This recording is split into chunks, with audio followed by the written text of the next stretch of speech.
they don't dress. I don't know who they don't dress, but someone who's sort of a Z-list opposed. So choose who you want and then start approaching them. And keep at it. A lot of people are going to say no, not interested, whatever, but keep at it and keep going, and eventually someone will give you that opportunity and it will spring off. Get used to the word no as well. It's not a bad word. It's actually a really good word, and you should embrace it, because it just means that I'll come back. That's all it means. And come back stronger. And you come back stronger. And I cannot tell you how many people have told me no over the many things that I've wanted to do over the years. And as I said, I wouldn't have got to Sony Ericsson if I listened to the first recruiter, or actually 10th recruiter, because there was 10 recruiters telling me no. But then when they called me for a job, I said, sorry, I'm working for Sony. And they're like, oh, how did you do that? And it's literally determination. So, and it's hard, but that's life, to be frank. So Vanessa then, for example, Keisha Buchanan is actually one of the people who likes to do the nails on. Who would I go to in that situation? Just give me your card and we'll see what we can do for you. Absolutely. That's a good link there, people. See that? Definitely. So, lady up there, have you got? There's a book called Fashion Monitor, which is like a directory. It has all the fashion stylists, photographers, everything in there. It's quite expensive to sign up to, but they do have a smaller edition with a little black book, and you can get it on Franks, which I think is off Oxford Street, and that's about £45. But it's really, really useful if that's what you want to do. You can contact them. There's a bookshop called Franks. It's just off Oxford Street. Winter Street. Can I just add to that as well? I don't know if you may have heard of another nail stylist, I think if that's what, or nail technician, called Sharpaimages Reed. And I think, like, as I'm saying, like the whole thing about looking in your industry who's doing great things. If you've got a link to her, try and find out, because I think she's got her own shop now. She's, you know, flown all over the world to do nails. Try and find out how she's winning. Try and get to know her, and hopefully she'll be open to helping you out. Following up on what you just said there, how do you do that without seeming like a threat to that person, without seeming like direct? I think, you know, I mean, I think she will be flattered that, or she should be flattered that someone is sort of looking up to her. I don't know this person, it's a male or female. No, I don't actually know. I just heard of her. But looking up to her, I think you just have to go believing in what you do, the product that you have, and go for it. I mean, I have so many young budding publicists come up to me all the time, love to be able to help, work with you, how did you do it, etc. I mean, it is what it is. I think just make sure you go for it. Don't let that put you off, basically. And even if maybe she's not receptive, all the information's out there. Google her name, look at what's been done, maybe try and recreate it yourself. You don't always need to have direct contact. To be frank, I've not really had a long-term mentor in any of my career, even though I would have liked some. And yes, the doors have been shut when I've asked some people, but as I said, no just means I'll come again. So, sorry. Okay. Yeah, I've been doing a lot of work with a company where I've been marketing to mostly women. So can I just stop? Is this related to the nails comment? Okay, so we've got this guy here and then we'll come back to you. Is that all right? Yeah. Hi. I work in I work in recruitment within sort of banking and financial services, so it's quite old-fashioned, if you like, quite dull, quite staid. And I'm trying to really think of ideas or angles about how I could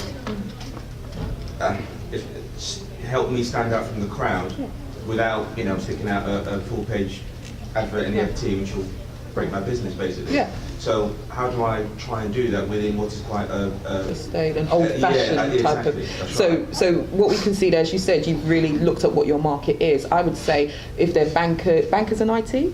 No, bankers and financial advisors. Right, so we know the terms, just to make the point, we know the term old boys club. There's a lot of members clubs they join to. Could you not maybe talk to them and get an ad in there, get your, I don't know, flyer or something like that, have your business cards there, maybe even join those types of clubs so you can be in the places where these people are. Because as you said, it's a very specific market, and usually those things, people are headhunted, and it's through conversations, it's through meetings in the pubs. So look at where your target market frequents. If it's not Twitter and maybe it's a pub or a members club, maybe you have to be there in some capacity. Are you a recruiter? Or okay, and so you specifically, you have your clients are companies that are looking for professionals who work in those industries. Are you on LinkedIn? I'm on LinkedIn. Okay, and I know, because I know that's a huge resource. And then also professional organizations.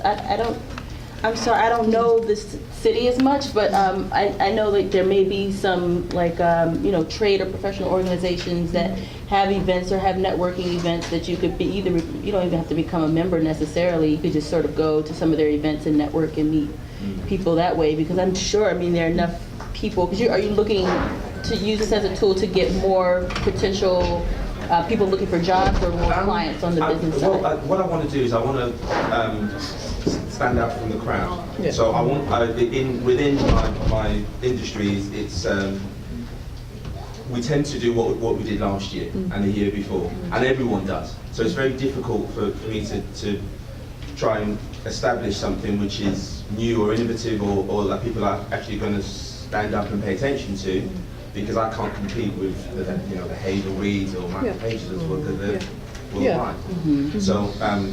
So I'm just looking for some ideas on how I can maybe. Do you have any relationships with maybe some of your clients, such as the banking firms, that maybe would want to do an event with yourself?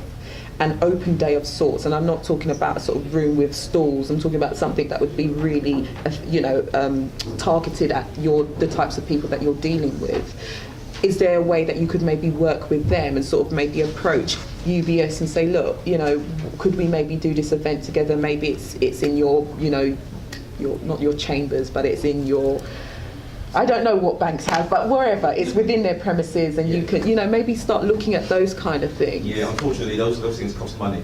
Yeah, they do, but yeah.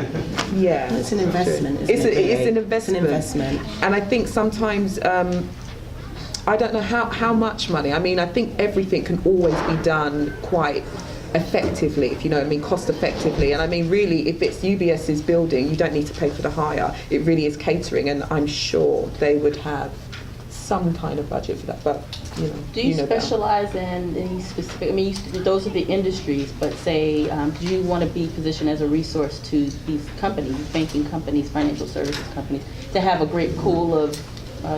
Yeah, I kind of have.